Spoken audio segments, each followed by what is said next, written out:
ಅಮೀರೆ detail ಸಿಕ್ತು, address ಸಿಕ್ಬಿಡ್ತು. ಅದೇಗ ಇಷ್ಟು ಬೇಗ ತಗೊಂಬಂದ್ರಿ? ಡಾಕ್ಟರ್ ಕೊಟ್ರಾ? ಇಲ್ಲ, ನರ್ಸಮ್ಮನೆ ಕೊಟ್ಲು. ಹೇಗೆ? ಅದು ನಾನು ಸ್ಮೈಲ್ ಮಾಡ್ಕೊಂಡು ಹೇಳಿದೆ ನೋಡಿ, ಅವಾಗ ಅವರಾಗೆ ಕೊಟ್ಬಿಟ್ರು. ಅಯ್ಯೋ ಅದೆಲ್ಲ ಬಿಡಿ, ನಡೀರಿ ಮೊದಲು ಅಡ್ರೆಸ್ ಸಿಕ್ಕದೆ ಹುಡುಕ್ಬಿಡುವ. ಸರಿ ಸರಿ ಬನ್ನಿ.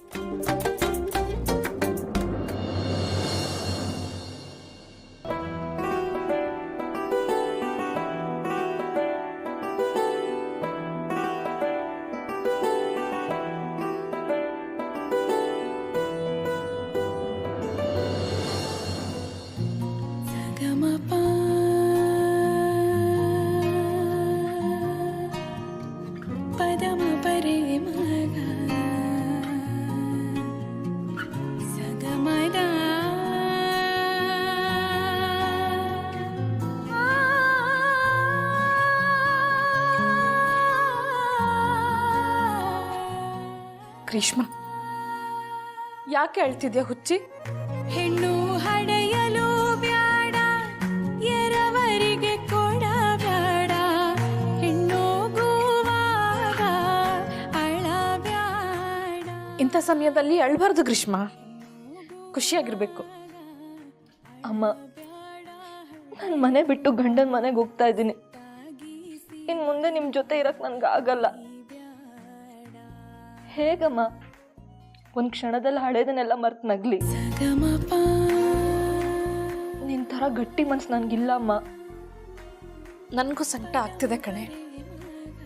ನಂದು ಹೆತ್ಕರಳ್ತಾನೆ. ನೆನ್ನೆ ತನಕ ಮನೆಯವ್ರ ಜೊತೆ ಎಲ್ಲ ಮಾತಾಡ್ಕೊಂಡು ಎಲ್ರೂ ಕಾಲು ಎಳ್ಕೊಂಡು ಮನೆ ತುಂಬ ಓಡಾಡ್ಕೊಂಡಿದ್ದೆ. ಇನ್ನು ಮುಂದೆ ನೀನಿಲ್ಲ ಅನ್ನೋದನ್ನ ಹೇಗೆ ತಡ್ಕೋಬೇಕು ಗೊತ್ತಾಗ್ತಿಲ್ಲ.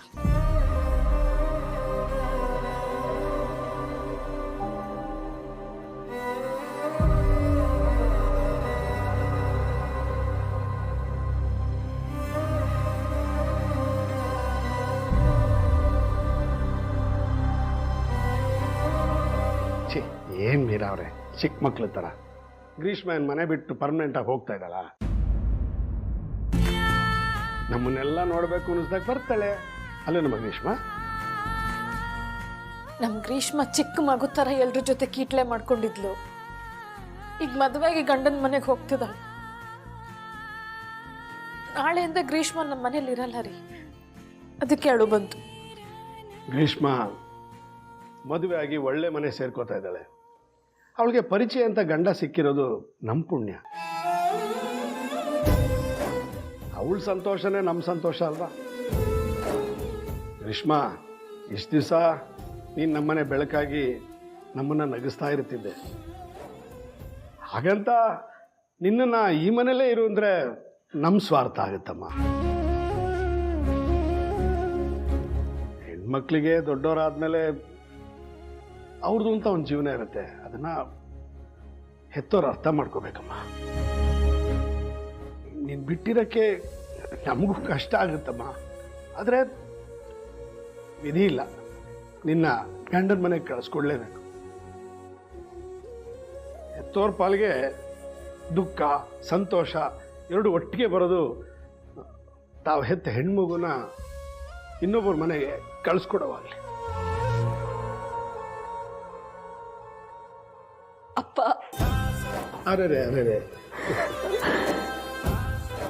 ಸಮಾಧಾನ ಮಾಡ್ಕೊಮ್ಮ.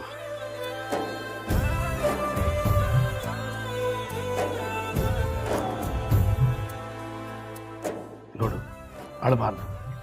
ಇವತ್ತಿಂದ ನೀನು ಹೊಸ ಜೀವನಕ್ಕೆ ಕಾಲಿಡ್ತಾ ಇದೆಯಾ. ನಿನ್ನ ಮೇಲೆ ಎಷ್ಟು ನಂಬಿಕೆ ಇಟ್ಟಿದ್ದೀವಿ ಅಂತ ನಿನಗೇ ಗೊತ್ತು. ನೀನು ಹೋದ ಮನೇಲೂ ಅಷ್ಟೇ ಆ ನಂಬಿಕೆ ಉಳಿಸ್ಕೊಮ್ಮ.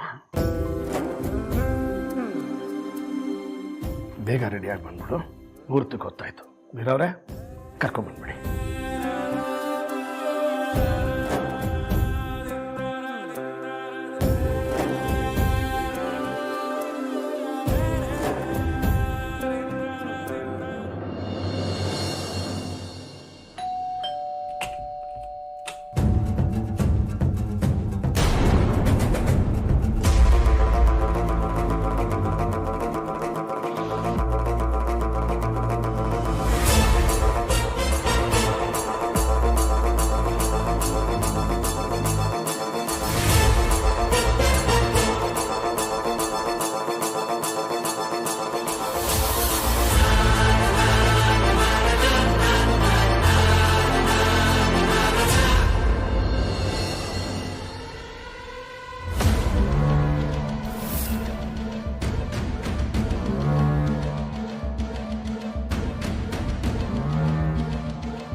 ಹೇಳಿ, ಏನೋ ಮಾತಾಡಬೇಕು ಅಂತ ಹೇಳ್ತಿದ್ರಿ.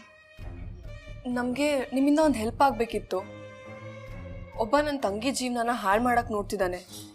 ಅವ್ನು ನಾವು ಅಂದ್ಕೊಂಡಿರೋ ಅಷ್ಟು ಒಳ್ಳೆಯವನಲ್ಲ. ಅವನ ಬಗ್ಗೆ ನಮಗಿಂತ ಚೆನ್ನಾಗಿ ನಿಮಗೆ ಗೊತ್ತು. ನೀವು ಏನು ಹೇಳ್ತಿದ್ದೀರಾ?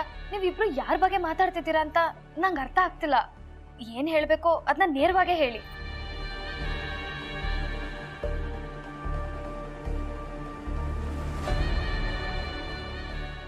ನನ್ನ ತಂಗಿನ ಮದುವೆ ಆಗ್ತಿರೋ ಹುಡುಗನ್ಗೆ ಈಗ ಆಲ್ರೆಡಿ ಮದುವೆ ಆಗಿದೆ.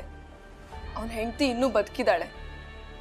ನನ್ನ ತಂಗಿಗೆ ಏನೇನೋ ಆಸೆ ತೋರಿಸಿ ಬುಟ್ಟಿಗೆ ಹಾಕೊಂಡು ಅವನ ಹೆಂಡತಿಗೂ ಮೋಸ ಮಾಡಕ್ಕೆ ನೋಡ್ತಿದ್ದಾನೆ. ಅವನೊಬ್ಬ ದೊಡ್ಡ ಮೋಸಗಾರ, ನಂಬಿಕೆ ದ್ರೋಹಿ.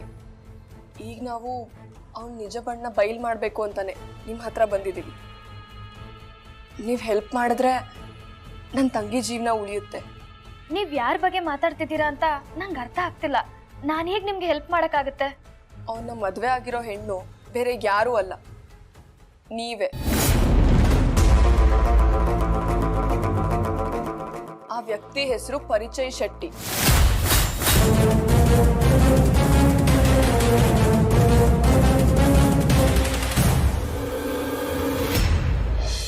ಪರಿಚಯ್ ನಿಮ್ಗೆ ಮೋಸ ಮಾಡ್ತಿದ್ದಾನೆ. ನಿಮ್ಮನ್ನ ಮದುವೆ ಆಗಿ ನನ್ನ ತಂಗಿ ಜೊತೆ ಜೀವನ ಮಾಡಕ್ ರೆಡಿ ಆಗಿದ್ದಾನೆ. ಇದರಿಂದ ನನ್ನ ತಂಗಿ ಜೀವನ ಹಾಳಾಗ್ತಿದೆ. ಇಲ್ಲ, ನೀವಿಬ್ರು ಸುಳ್ಳು ಹೇಳ್ತಿದ್ದೀರಾ. ನಾನು ಇದನ್ನ ನಂಬಲ್ಲ. ಪರಿಚಯ ಬೇರೆ ಹುಡುಗಿನ ಮದ್ವೆ ಆಗ್ತಾರೆ ಅಂದ್ರೆ ನೋ ವೇ, ಚಾನ್ಸೇ ಇಲ್ಲ. ಅವ್ರ ಬಗ್ಗೆ ನಂಗೆ ತುಂಬಾ ಚೆನ್ನಾಗಿ ಗೊತ್ತು. ಯಾಕಂದ್ರೆ ಪರಿಚಯ ನಂಗೆ ತಾಳಿ ಕಟ್ಟಿರೋ ಗಂಡ. ನಮ್ಮಿಬ್ರಿಗೂ ಮದ್ವೆ ಆಗಿದೆ.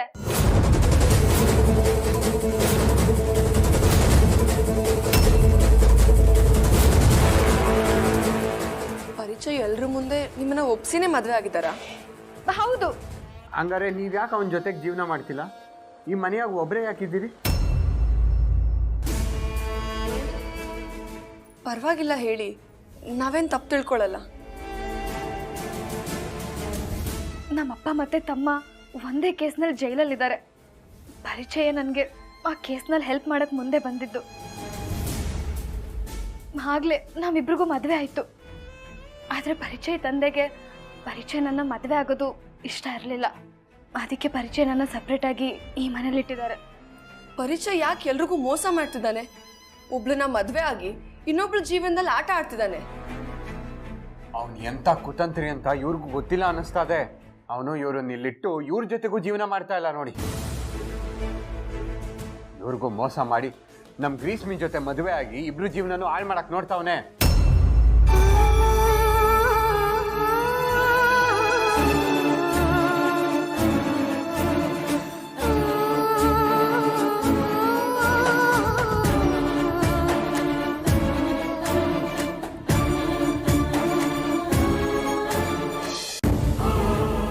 ನೀವು ಬೇಜಾರು ಮಾಡ್ಕೋಬೇಡಿ. ನಿಮ್ಮ ಪರಿಸ್ಥಿತಿ ಏನು ಅಂತ ನಮಗೂ ಅರ್ಥ ಆಗುತ್ತೆ. ಪ್ಲೀಸ್ ಧೈರ್ಯ ತಗೊಳ್ಳಿ. ಈಗ ನೀವು ಮನ್ಸು ಮಾಡಿದ್ರೆ ಮಾತ್ರ ನಿಮ್ಮ ಜೀವನ ಉಳಿಯುತ್ತೆ. ನೋಡಿ ಹೊಸಿ ನಮ್ಮ ಮಾತು ನಂಬಿ. ಪರಿಚಯ ನಿಮ್ ಜೊತೆಗೆ ಆಟ ಆಡ್ತಾವನೆ. ಎಲ್ಲರ ಹತ್ರನೂ ಸುಳ್ಳು ಹೇಳಿ ಮೋಸ ಮಾಡ್ತಾವನೆ. ನನ್ನ ಮಗನ್ ಬಣ್ಣ ಬಯಲು ಮಾಡ್ಬೇಕು ಅಂದ್ರೆ ನೀವು ನಮ್ ಜೊತೆಗೆ ಬರ್ಲೇಬೇಕು. ಇಲ್ಲ ಅಂದ್ರೆ ಹಿಂಗೆ 8 ಜನ ಹುಡುಗಿರ್ ಜೀವನ ಹಾಳು ಮಾಡ್ತಾನೋ ಹೇಳಕ್ಕಾಗಕ್ಕಿಲ್ಲ. ಪರಿಚಯ ಇವತ್ತು ನನ್ನ ತಂಗಿನ ಮದುವೆ ಆಗ್ತಿದ್ದಾನೆ. ನೀವು ನನ್ನ ಜೊತೆ ಬಂದು ಎಲ್ರಿಗೂ ಸತ್ಯ ಹೇಳಿದ್ರೆ ಮದುವೆನ ನಿಲ್ಲಿಸ್ಬೋದು. ಇದರಿಂದ ನಿಮ್ಮ ಜೀವನನೂ ಉಳಿಯುತ್ತೆ.